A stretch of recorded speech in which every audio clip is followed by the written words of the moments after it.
So, hi, I'm Christine Gonzalez and I am the admin of Let's Fight Anxiety and Depressions. So, hello sa mga ka-AND ko dito, which is Anxiety and Depression. So, for short, AND na lang, no?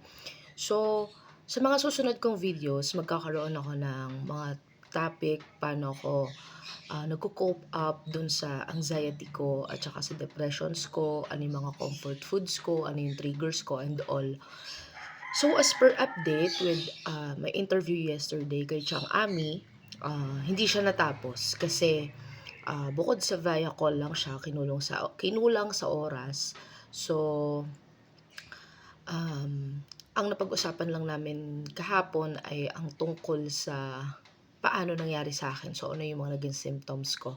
So, yung mga naging symptoms ko kasi, naramdaman ko siya way back 2021 and 2022.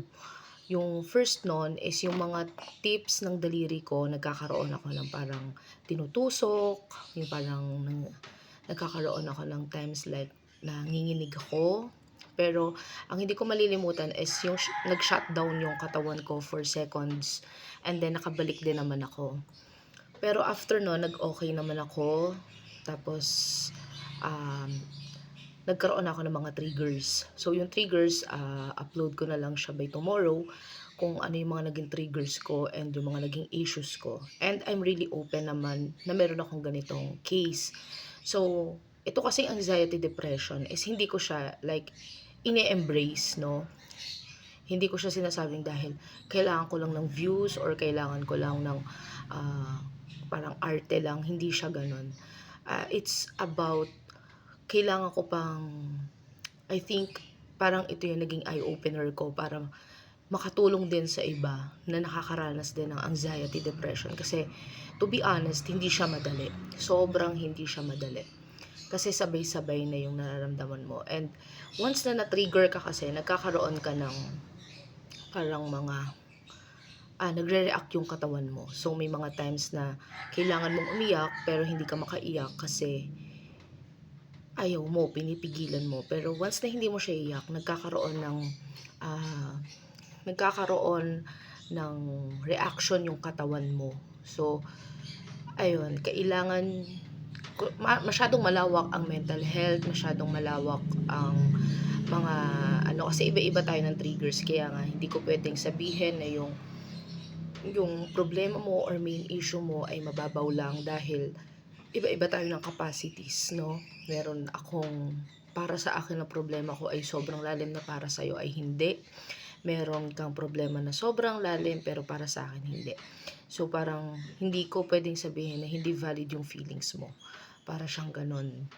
Kaya siguro pipilitin ko na once a week or twice a week or try ko every day na makapagbigay ng video regarding the anxiety, depression.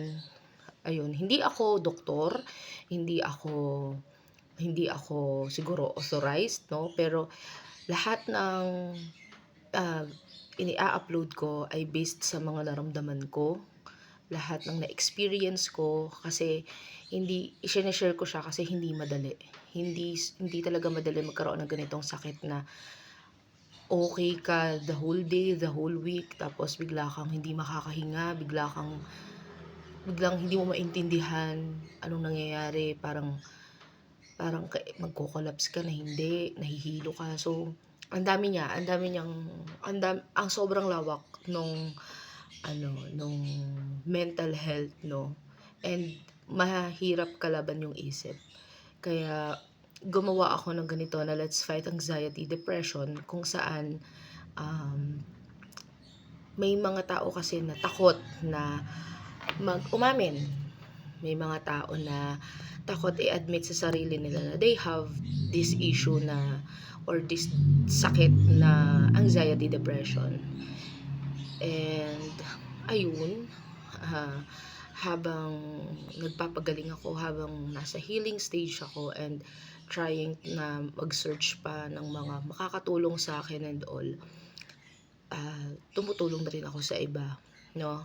Ah, um, just hindi kasi sabi ko, ako nga may gamot, nahihirapan ako, yun pang wala.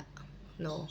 Kaya dumadating siguro yung iba na nagkakaroon ng mga suicide, ganyan. So, mahalaga na magpa-psychiatrist or mag-psychologist, ganyan, para naso-sort out yung mga bagay-bagay, yung mga main issues, 'no. Hindi 'to dahil arte lang or what, pero mahirap ang may anxiety, depression.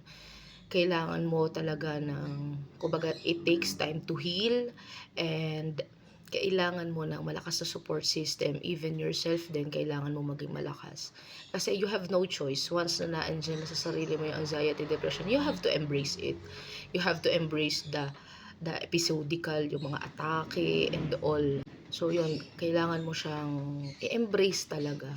And then, syempre, habang tumatagal naman, nagkakaroon ng move forward, nagkakaroon ng moving on, and maghi-heal naman siya.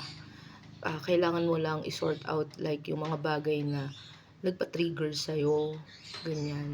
Kailangan mo siyang balikan if it's past, like kung bata ka pa nun at hanggang ngayon dala mo yung trauma, you really have to face it talaga para maayos mo yung sarili mo, ganon. So yun, update ko kayo once na magkaroon ng schedule for day 2 with Chang Ami, and pipilitin din namin ng support system, ng community namin na at least per month magkaroon tayo ng pagbibigay ng kahit kaunting gamot para sa mga taong may anxiety, depression. So, as long as merong reseta. Pero ito po ay hindi hindi kaya ng lahat. So, pipili lang po muna. Yun po. Yun po. Thank you agad kasi sa mga sumusuporta dito sa page na kahit konti pa lang tayo. Pero still, we're working it out naman. Kasi mahalaga. Mental health matters talaga. So, ayun po. And sa mga natatakot umamin or mag-out na they have the issues, pwede naman kayong mag-message din sa akin. Meron tayong mga kakilalang psychiatrist, psychologist na pwedeng tumulong sa atin. And kailangan nyo rin munang tanggapin sa sarili nyo na meron kayong ganitong sakit. So,